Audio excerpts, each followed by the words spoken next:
Hey, this is MentalOne here. I'm going to be doing a replay cast of HawksTech versus Farsight. Hope I pronounced that right. HawksTech, yep, there we go. I'm going to be looking at HawksTech's perspective mainly, because he's the one that sent in the replay. First off, HawksTech, you don't want to send your guys to your Nexus right off the start. That's not usually what you want to do. You want to send those guys to the mineral patches, as you can see. It's a gold level game, I believe. And I just really want to go into what they're doing wrong, particularly HawksTech, and what they can do to improve. This is another PvP video. I know I just made another one, or like 2 PvP videos in a row, and this is the third one. But I think PvP is a really complicated matchup, and it's important to study, like, big time. PvT is one of those matchups where, like, you can just, if you're good at the mechanics of it, you can do really well. But Protoss versus Protoss, that's one of those matchups where most of it comes down to strategy rather than execution. So we'll see. Our red Protoss HawksTech is not deciding to scout on 9. Not necessarily a bad choice in the lower leagues. Actually, people won't really scout on 9, or people will scout on 9. But if you scout on 13 or 12, in this case he's going to go on 13, I think. Nope, he's getting a gas first. Alright, mistake number 1, don't get that gas first. But if you, what was I trying to say? If you scout on 13, you get better economy, and you can still see pretty much anything and have time to react to it. But in the lower leagues, I still recommend people scout on 9, particularly silver and bronze, because in those leagues you'll see a lot of cannon rushes and stuff, and it's just easier if you scout it on 9. Especially if you don't have the best reaction time and best knowledge of how to defend it. This gas is not only delaying his gateway a lot, but he's not even using it. So, yeah.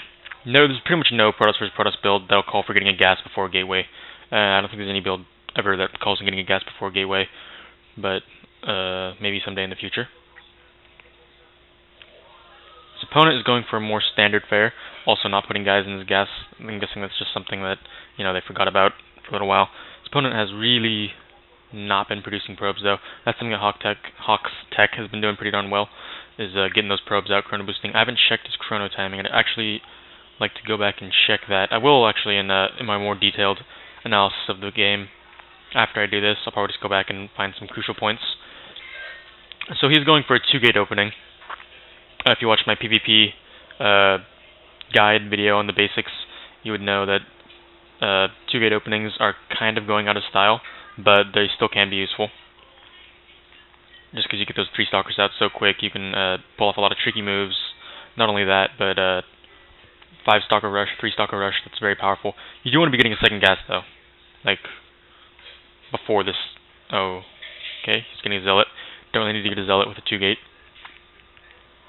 Yeah, instead of that zealot, he could have got a gas, and that would have made it so he can get 3 stalkers out very quickly, and then still have money for tech afterwards. His opponent's going for some sort of 3-gate with very low economy.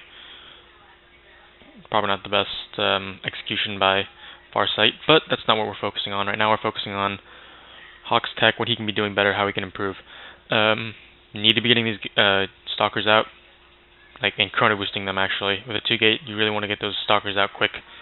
And always scouting your base is nice, but at this point, it's still late in the game. You wouldn't be thinking, alright, this guy could be cannon rushing me. This is just one of those situations where this guy's doing something completely wonky. But in any case, these stalkers should be coming out, and these 4 pylons? That's unnecessary. That's just a waste of minerals. Those minerals could go into making units, or an expansion or something, Obviously an expansion isn't the right choice here, but when you see your opponent has 12 probes, you can just go for it, who cares. He's so far ahead. If he just makes units right now, he wins. But because he is saving up his money for no good reason, I guess so he can get immortals out or something, and this is in his vision, he should be able to see this. I mean, 2 probes and a zealot would kill this. Not really sure why this is the game that he decided to send me. These stalkers should have been done ages ago. And they should just be able to kill this. I don't know why he's not You can see this, right? Yeah. You can even see the pylon. Just awareness. I mean, this is one of those games where afterwards you look back and you go, oh my gosh, that was so stupid of me. Yeah, see, this is really bad. Obviously, he can go back and kill this cannon, or this pylon, which is really smart of him to be doing right now. Zealot probably shouldn't be attacking that, but whatever. Doesn't matter. At this point, he's so far ahead, he can just win. Just pull back your probes, don't worry about it. Kill this, kill these guys. This is no big deal. He can just keep producing units and then attack, and he wins. But I think that he thinks his opponent is further ahead than he really is. His opponent isn't ahead at all. His economy is just so low, and his play is just so bad that HawksTech is just like, he can win this game just by how much better he is than his opponent. He needs to be doing stuff with his buildings. I think that's one of those big mistakes that he's making in this game. Probably one of the biggest, other than just not paying attention whatsoever to these cannons going up, is he's getting stuff, like first his gas, and then he got his gateways, and then he just did nothing with them. And if he had gotten, he could have had, by the time that those cannons were warping in, 4 stalkers out to shoot him down, move over to his opponent, and kill him, you know? Or even 5 stalkers. He could have just done that and won the game. But he wasn't producing. He has the build of the buildings down, but he's not actually getting the units. And he's finally started putting guys back on that gas. He can expand at this point easily. I mean, hell, he could like double expand, no problem, because his opponent has nothing. No, he has some gateway units, but not really much. But yeah, you got to do something with this money. Macro's, you know, the backbone of any good player. You got to be able to spend that money. That's very important. Probably the most important thing that you should be learning first off is your macro and your strategy. You know, spending the money, learning how to spend the money, and having a way to spend the money. That's the biggest thing in StarCraft. And now he's getting observers. It's fine. Still needs immortals. I mean, he has the robo. He has the money. He needs to get immortals. Stalkers would be very easily just could walk up this ramp and kill him. He's getting sentries. That's not really the best choice right now because he doesn't have the gas. Or he had gotten sentries. I guess, because he should be getting immortals, is what I'm trying to say. About spending that gas on sentries. Sentries are good and all, but they're more like a gas sink and a way to get units at the same time, not spend money more than anything else. In Protoss vs. Protoss, that is. And like Protoss vs. Zerg, they're like the freaking best units ever. And now is not a good time to engage. This is just you can either cancel this or just let it take some damage. Don't just go and engage this many zealots with this few stalkers. You're putting a force field right here and, you know, protecting himself a little bit more. But this is still not a good engagement. You just wait for some immortals to come out and then you win. You don't engage this. And then now force field the ramp so he can't get up and just hold back. Pull back, pull back, pull back, pull back, pull back. No. Knowing when to take your fights is important. Because he has observers in this guy's base. He can see the economy of his opponent is way low. If he loses this expansion, it's no big deal. He's still ahead. He still has way more probes. And he has better tech. So losing this expansion would have been no big deal. I mean, he could have canceled it, he could have just waited for it to die, and he still would have won if he just held his ramp. Because you have to remember, in any matchup, really, you don't want to walk up a Protoss's ramp. It's like it's instant death. It's signing away your life. You walk up that ramp, you get force fielded, and you lose all those units. It's terrible. You don't want that to happen. So he should know that and use that to his advantage. So he just stays up here, even though he had a weaker army back when Farsight was attacking him. He can just force field the ramp indefinitely, and his opponent can't get up. And then he can just, from there, get those immortals out, which he should have done long time ago. And then from there, he can kill that army, move out, walk over here, end the game. So I'm going to go back over this game kind of in fast motion and get out the big points that cost him this game.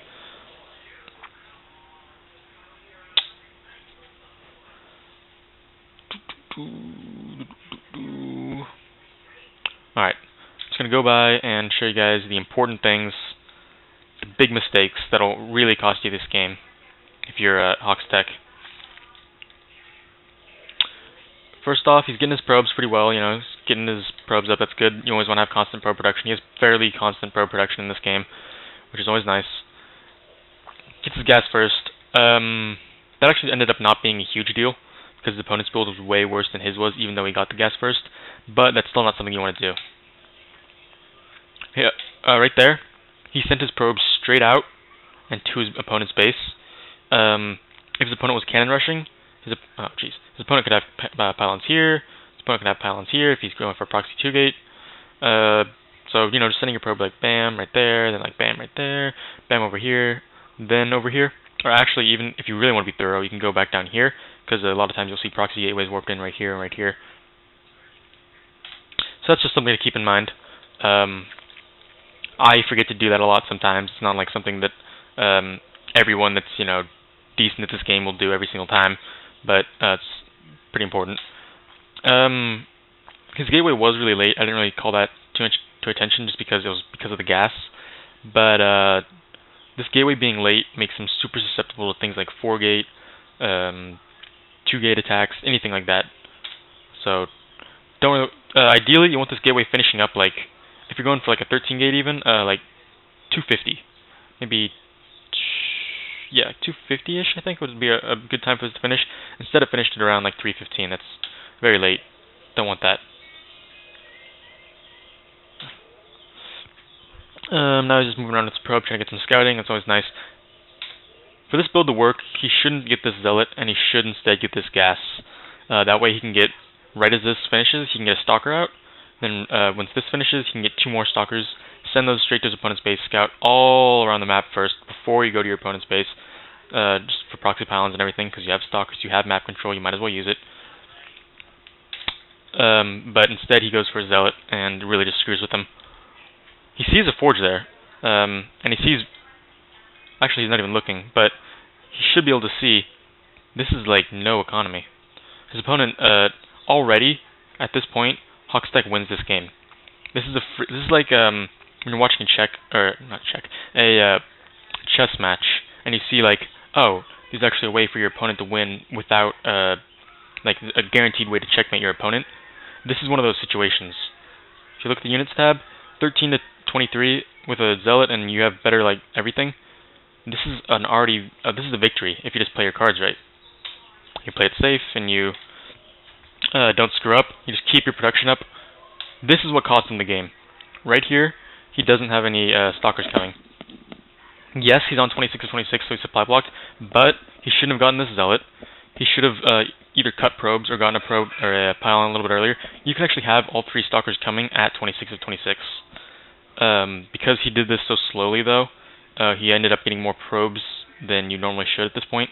I mean, at this point in time, this is a fine amount of probes, but at this point in the build order, he should have less probes, and thus he should be able to have enough supply for the stalkers, if that makes sense. And then he just way overreacts with pylons. This is just, I need to spend my money. This is that's the feeling that he had, I'm guessing. Don't really want to do that. I mean, it's nice to have a bunch of pylons and just like not have to worry about it, but that kind of teaches you to get supply blocked more than anything else. It teaches you, alright, I'm just going to not worry about my supply until it happens, and I'm going to do, 8 pylons. It's something a lot of lower league players will do. It's just kind of cop-out, and I think that players should not do this, even in the low leagues, because it just teaches you bad habits. Then he gets his robo up. It's a fine time to get a robo up. 2-gate robo. It's a fine build. I've used it a lot myself. You get immortals out, and you can expand very easily. He's finally getting these stalkers out, but already his opponent has cannons in his base, and he just hasn't been paying attention to that. You gotta watch your minimap, guys.